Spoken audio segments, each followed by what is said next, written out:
नमस्कार दोस्तों। मार्केट गिरेगा, बहुत ज़्यादा गिरेगा। ऐसी वीडियोस आप देखते हुए आ रहे हैं। ये वीडियो थोड़ी सी डिफरेंट होने वाली है। रीज़न बीइंग कि हम एक बार देखेंगे बाकियों के, एक बार थंबनेल देखेंगे किसी का नाम लिए बिना।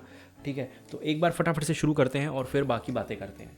यहाँ पे ये इंसान बहुत महान है। एआई बबल क्रैश सून। ये बहुत जल्दी चाहते हैं कि आप म्यूचुअल फंड स्टॉक्स में से अपना पैसा निकाल लो और इनकी सर्विसेज बाय कर लो। रीज़न देखो, अब मैं एक चीज़ बताता हूँ ना यार। देखो, सर्विसेज बेचनी है, ठीक है, हम भी सेल करते हैं, बहुत सारे लोग सेल करते हैं। लेकिन कभी मैं आपको ये नहीं बोलूँगा कि भाई अगर आप स्टॉक में इन्वेस्ट कर रहे हो या इंडेक्स में इन्वेस्ट कर रहे हो तो आप भाई साहब बिल्कुल ही ख़त्म हो गया सब कुछ आपका हिसाब किताब। जो मैं बेच रहा हूँ उसके अलावा कुछ है ही नहीं। मैं आपको जब भी कुछ भी बताता हूँ अपनी सर्विसेज के बारे में तो मैं बस फ़ायदे बताता हूँ कि ये फ़ायदा है। मैं आगे बताऊँगा आपको वो चीज़ दोबारा। लेकिन यहाँ तो इस तरह के यूट्यूबर्स बहुत मतलब अच्छा नहीं लगता। उसके बाद मार्केट क्रैश नहीं, बर्बाद होगी अब। ये किसी ने नहीं सोचा था। लमसम और sale now shocking update retail को फंसा दिया। अब नॉर्मली अगर हम कभी भी एडवाइजरी देते हैं या कुछ बोलते हैं ना तो यूट्यूब स्ट्राइक मारता है। सेबी हमें मतलब बोलता है कि आप ये नहीं कर सकते क्योंकि हमारे पास लाइसेंस है। जिसके पास लाइसेंस नहीं है वो किसी भी तरह के क्लेम कर सकता है, मुझे नहीं पता कैसे। अब ये बंदा किस हिसाब से आपको ये बोल रहा है कि बहुत बड़े से बड़ा एक्सपर्ट ये लैंग्वेज यूज़ नहीं करेगा कि मार्केट बर्बादी हो जाएगी भाई। अब फिर बुरी तरह क्रैश होगा प्रॉपर्टी मार्केट, इन्वेस्टर बुरी तरह फंसे। चलो, इस मार्केट के बारे में मुझे नहीं पता ज़्यादा, ठीक है, लेकिन स्टिल नहीं होगा। मैं आपको मतलब मैं बता रहा हूँ। अभी आज आप अपने आसपास जो प्लॉट्स हैं, अपने आसपास चीज़ें हैं, उनकी वैल्यू देख लो। एक साल बाद मुझे बात कर लेना।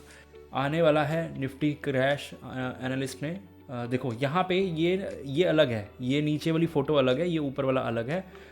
निफ्टी में 7% गिरावट का खतरा। हड़कम 7% से खतरा हो गया तुम्हें।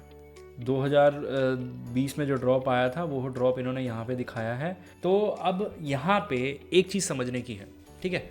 मैं एक और शायद मैंने थंबनेल उठाया था और मैंने इनका नाम भी डाला है। रीज़न बताता हूँ क्यों। अभी पिछले 4 दिनों में नहीं बोलूँगा, पिछले 2 हफ्ते में इन्होंने कौन सी वीडियो डाली है कि आपको मार्केट गिरता हुआ दिख रहा है या आपको डर लग रहा है इनकी वीडियो देख के। फाइनेंस सेमिनार्स के बारे में बात करी है, अच्छी बात है। रियल एस्टेट ओपिनियन का इन्होंने बात करी है। इन्होंने अपनी गलती मानी है कि मैं गलत था, ठीक है। और हेल्थ इंश्योरेंस के प्लान बताए हैं। उससे पहले मुझे नहीं पता ये वीडियो कितनी पहले की है, 2-4 दिन पहले की और होगी, जहाँ पे इन्होंने एनपीएस एक्सप्लेन किए हैं कि एनपीएस नया कैसा है। बस बात ख़त्म। अब आप इनकी वीडियोस जाके कहीं भी देखोगे ना तो आपको कहीं पे भी ऐसा नहीं मिलेगा। और अगर मिलेगा भी, क्योंकि थंबनेल मैं भी थोड़ा सा बनाता हूँ कि आप थंबनेल पे क्लिक करोगे देखोगे क्या है, लेकिन एटलीस्ट अंदर का कंटेंट वो होना चाहिए ओरिजिनल। तो यहाँ पे हम ओरिजिनल कंटेंट की बात करेंगे कि मार्केट सच में कितना गिरने वाला है और कितना नहीं गिरने वाला, वो नंबर्स के हिसाब से जान लेते हैं। 3 चीज़ें हैं, AI bubble, poor market growth और मार्केट ओवर वैल्यूड है। ये चीज़ें बोली जा रही हैं इन वीडियोस का समरी जो मैंने निकाली है, जो ऊपर मैंने देखी हैं, ठीक है। अब अगर आप भी डरते हैं, अगर आपको लगता है कि नहीं पता आपको मार्केट में कब निकलना है, कब पैसा डालना है, क्या करना है क्या नहीं करना, आपके लिए ये सब चीज़ें हम करेंगे। आपके पोर्टफोलियो की हैंड होल्डिंग। और आप बस 1 मिनट के लिए ना, सिर्फ अगर वीडियो पॉज कर सकते हैं तो 30 सेकंड के लिए पॉज करके सोचिएगा कि अगर आपका पोर्टफोलियो हम मैनेज कर रहे हैं, सबसे पहला स्टेप आपके लिए क्या होना चाहिए कि आप मुझ पर ट्रस्ट कर पाएँ। पहली चीज़, मेरा लाइसेंस चेक करना चाहेंगे आप। दूसरी चीज़, आप ये चेक करना चाहेंगे मेरे पास नॉलेज है या नहीं। और इन दोनों चीज़ों को अगर आप एक बार के लिए चेक करना चाहेंगे तो ये एक नंबर है। एक फ़ोन कॉल जो आपको इस चीज़ का जवाब दे देगी कि मुझे सर्विसेज लेनी है या नहीं लेनी है। सिर्फ एक फ़ोन कॉल पे ही समझ आ जाएगा, आपको ज़्यादा टाइम लेने की ज़रूरत ही नहीं पड़ेगी। मतलब आप ये चीज़ होएगी नहीं कि आप बोलो कि मैं सोच के बताता हूँ, नहीं। आप 20 मिनट में, 10 मिनट में बात करने के बाद ही डिसीज़न ले पाओगे। मैं जो डिटेल्स आपको बताऊंगा कि आपकी जो पोर्टफोलियो हम मैनेज करेंगे कैसे होगा, ठीक है। तो चलो अब वापस वीडियो के अंदर चलते हैं। यहाँ पे 1 मंथ की बात करें तो अभी मार्केट का पीई है 22 और हाई था ये और ये था लो, तो बीच में ही है कहीं पे यहाँ पे, ठीक है। अपना नियर 1 मंथ लो है। 1 मंथ के हिसाब से भी देखा जाए तो लोअर साइड पे है। 3 मंथ का पीई अगर मैं देखूँ थोड़ा सा हायर रेंज पे है। 3 मंथ का हाई बन रहा है 22.92 और मार्केट अभी 22.52 पे है। तो ये वाला बार इसने भरा नहीं है लेकिन मीडियन से तो आ गई है, ठीक है। ध्यान रखना, कलर पे मत जाओ कि ये रेड कलर है या कुछ है, क्योंकि ये कम्प्लीटली रेड होता कि अगर ये हाई के आसपास होता। तो ये हाई से दूर है लेकिन लो से और भी ज़्यादा दूर है। तो थोड़ा सा ये सेम चीज़ 3 मंथ वाले पे है, ठीक है, और सेम चीज़ 6 मंथ वाले में है कि 23 का हाईएस्ट है लेकिन ये 22.52 पे है, और लोवेस्ट है 21.5। तो ये उसके समवेयर थोड़ा सा क्लोजेस्ट खड़ा है, यहाँ पे हाई के क्लोज खड़ा है, हाई टच नहीं हुआ है। सेम 1 ईयर वाले पे है कि मार्केट पिछले साल जितना महंगा था, एक बात बताओ, मार्केट जितने पिछले साल जनवरी में महंगा था, नवंबर में, दिसंबर में जो भी एक्सपेंसिव था मार्केट, उस टाइम पे अगर मैं बोलूँ कि मार्केट आपको बहुत तगड़ा क्रैश होने वाला है क्योंकि मार्केट का पी है 23, डूब जाओगे, तो आप मान जाते हैं यार क्यों 23 थोड़ा सा हायर होता है, इतना भी नहीं, लेकिन 24 बहुत ज़्यादा हाई हो जाता है, 23 मतलब हाई ही था। अब यार उससे भी 0.5% नीचे आ चुका है।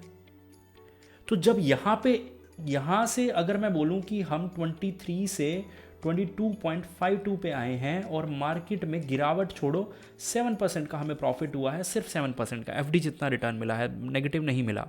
मैं पिछले नवंबर से अब के नवंबर तक तोल रहा हूँ चीज़ों को। चलो किसी को 2% हुआ होगा, 3% हुआ होगा, 4%, या किसी को -2%, लेकिन कोई डूबा नहीं होगा, कोई हाहाकार नहीं मची, ठीक है। करेक्शन था, आ गया। 2 साल के हिसाब से बोलूँ तो मार्केट तो बहुत सस्ता ही है। क्यों? मार्केट 24 पे भी था एक टाइम पे, बहुत एक्सपेंसिव था। जब एक्चुअल में मार्केट गिरा तो इस हाई से मार्केट गिरा था। 5 ईयर में 42 तक पहुंचा हुआ है। 5 ईयर्स में मतलब अगर मैं बात करूं तो 2020-21 में मार्केट इतना महंगा भी गया हुआ बीच में 2022-23 में, लेकिन उसके बाद भी मार्केट ने बहुत तगड़े रिटर्न दिए हैं और कभी भी ऐसा करेक्शन नहीं आया। देखो अब ये करेक्शन बेशक लॉन्ग रन में चलेगा, लेकिन धीरे धीरे धीरे, जितना धीरे करेक्शन होता है ना उतना बेटर। पता है क्या होता है? मार्केट्स के जो कंपनीज के रिजल्ट बढ़ते जाते हैं और पीई वैल्यू और मार्केट का ना गैप कम होता जाता है मार्केट के गिरे बिना। अब आप यहाँ पे एक चीज़ कुछ लोगों को समझनी चाहिए कि एक बात बताओ, मार्केट आ गया इस पीई पे, यानी कि मार्केट पहले 23 पे था और आज 22 पे आ गया, 22.5 पे लगा लेते हैं, लेकिन फिर भी मार्केट 7% बढ़ गया। तो क्वेश्चन आता है कैसे? क्योंकि मार्केट्स के रिजल्ट बढ़ गए, इकोनॉमी बेटर हो गई। तो आज के पहले के टाइम पे जो चीज़ 23 रुपये की हमें महंगी लग रही थी, आज वो 22.5 की सस्ती लग रही है। एग्जाम्पल के लिए हम मान लेते हैं कि हम एक कोई भी फ़ोन लेते हैं, ठीक है, उस फ़ोन की वैल्यू 15,000 रुपये है, ठीक है, पिछले साल 15,000 रुपये थी, आज उस फ़ोन की वैल्यू 20,000 हो गई। पिछली बार आपको वो फ़ोन महंगा लग रहा था क्योंकि उसके अंदर फीचर नहीं थे ज़्यादा, लेकिन आज वो फ़ोन आपको सस्ता लग रहा है क्योंकि उसके अंदर भर भर के फीचर है। तो ध्यान से सुनो, वैल्यू फॉर मनी की बात होती है कि भाई 20,000 में बहुत कुछ मिल रहा है तो 20,000 सस्ता लग रहा है, पहले 15,000 में कुछ नहीं मिल रहा था। वही बात ये थी कि जब ये 23 था तो कंपनीज के रिजल्ट उतने अच्छे नहीं थे तो मार्केट एक्सपेंसिव लग रहा था। आज मार्केट एक्चुअल में देखा जाए तो उस समय अगर 25,000 था तो आज 26,000 हो चुका है मार्केट, लेकिन फिर भी हमें सस्ता लग रहा है। ठीक है, नीचे आपको दिखाता हूँ कैसे। ये 15 फरवरी 2021 में था, मार्केट बहुत महंगा। मार्केट में उसके बाद क्या करेक्शन आया यहाँ पे देख लो। मार्केट 18-18,500 रुपये था, मार्केट काफ़ी नीचे गिरा, करेक्शन आया। लेकिन ये करेक्शन के बाद एक चीज़ ध्यान रखना, कितनी जल्दी मार्केट ने एक नया हाई बनाया, फिर एक करेक्शन आया, फिर कितना जल्दी हाई बनाया, फिर यही मार्केट है यार। पिछले 5 साल से यही चल रहा है। आप क्या चाहते हो कि मार्केट ऐसे ऐसे चलता रहे और ये डूबने वाले जो लोग हैं ना बर्बाद हो जाएंगे? ये खुद बर्बाद होना हो या हम लोग मार्केट से बर्बाद होना हो, ये हमें ज़रूर बर्बाद कर देंगे, डरा डरा के, डरा डरा के, डरा डरा के। देखो डर लग रहा है, मैं उन लोगों का भी इलाज बताऊंगा कि अगर आपको डर लग रहा है तो क्या करना चाहिए। ठीक है, यहाँ पे मार्केट बहुत हाई पे था, फिर एक करेक्शन आया, सब सेटल हो गया, अभी मार्केट यहाँ पे है। मार्केट से अब यहाँ पे पी एक बार चेक करना, क्या ये कोई बहुत तगड़ा हाइट है? नहीं, इससे ऊपर के हाइट हम देख चुके हैं। यहाँ पे अगर हम ध्यान से थोड़ा सा नज़र दौड़ाएं तो ये पूरा ड्यूरेशन मार्केट इससे ऊपर रहा है, ये पूरा ड्यूरेशन रहा है, ये रहा है। 2022 से पहले तो पूरा ही मार्केट ऊपर था, तो कोई इतना एक्सपेंसिव तो हमें दिख नहीं रहा मार्केट। अब यहाँ पे देख लो 17 जुलाई 2000 जब मार्केट 24 के पीई पे था, ठीक है, उसके बाद करेक्शन आया मार्केट में और मतलब जुलाई में था, अगस्त सितंबर अक्टूबर 2-3 महीने के अंदर मार्केट में करेक्शन आया और मार्केट का पी 24 से 20 पे पहुंच गया। एक शार्प करेक्शन था, लेकिन मार्केट कहाँ से कहाँ पहुंचा, कितने पॉइंट लूज़ किए, 19,803 से लेकर 19,000 तक। अगर कैलकुलेशन आता है तो 19,800 का सिंपल सा 10% बनता है 1980 रुपये, सॉरी 1980। ठीक है, इसको हाफ कर दोगे तो 990 बनेगा। अगर मैं सही कैलकुलेशन कर रहा हूँ तो, क्योंकि अब मैं लाइव कैलकुलेशन कर रहा हूँ तो कहीं गलत हो जाए तो बता देना, लेकिन इतनी ज़्यादा गलत नहीं होगी। 990 पॉइंट हम यहाँ पे बोल सकते हैं कि मार्केट 5%,